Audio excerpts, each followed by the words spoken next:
চট্টগ্রাম ২ আসনে বিএনপির সংসদ সদস্য সরওয়ার আলমগীরের সংসদ অধিবেশনে যোগ দিতে বাধা নেই। পাশাপাশি তার প্রার্থিতা চ্যালেঞ্জ করে আপিলের অনুমতি পেয়েছেন জামায়াত প্রার্থী নুরুল আমিন। সকালে প্রধান বিচারপতি জুবায়ের রহমান চৌধুরীর নেতৃত্বাধীন আপিল বিভাগ এই আদেশ দিয়েছেন। এতে সরওয়ারের এমপি হিসেবে দায়িত্ব পালনে কোনো বাধা নেই বলে জানিয়েছেন অ্যাটর্নি জেনারেল।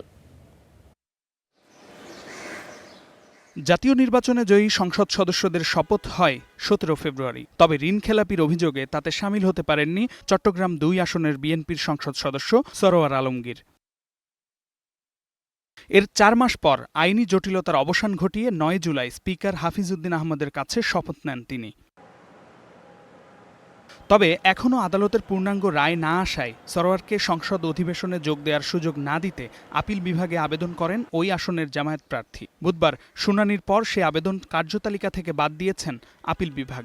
সরওয়ার আলমগীর সাহেবের প্রার্থিতা সংক্রান্ত রায়টি, পূর্ণাঙ্গ রায়টি প্রকাশিত হয়েছে এবং তিনি বৈধ প্রার্থী হিসেবে যে ছিলেন সেটি প্রমাণিত হয়েছে।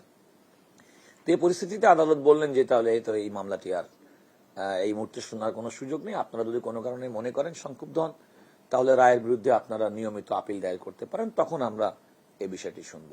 তবে সরওয়ার আলমগীরের প্রার্থিতা বৈধ ঘোষণার রায়ের বিরুদ্ধে জামায়াত প্রার্থীকে আপিলের অনুমতি দিয়েছেন সর্বোচ্চ আদালত। সরওয়ারের এমপি পদের বিষয়ে হাইকোর্টের রায়ের পর তড়িঘড়ি করে গেজেট প্রকাশ, তুঘলকি কাণ্ড জানিয়ে আইনজীবী শিশির মনির বলেন, নিয়মিত আপিল করবেন তারা। রায় হয়েছিল আনুমানিক ১২টার দিকে। তড়িঘড়ি করে কোনো রায়ের কপি ছাড়াই ৫টার দিকে গেজেট পাবলিশ করে দেয় ইলেকশন কমিশন এবং ৭টার সময় তাকে শপথ দেওয়া হয়। অথচ তখনও পর্যন্ত আদালতের কোনো আদেশ সই স্বাক্ষরই হয়নি, টাইপই হয়নি।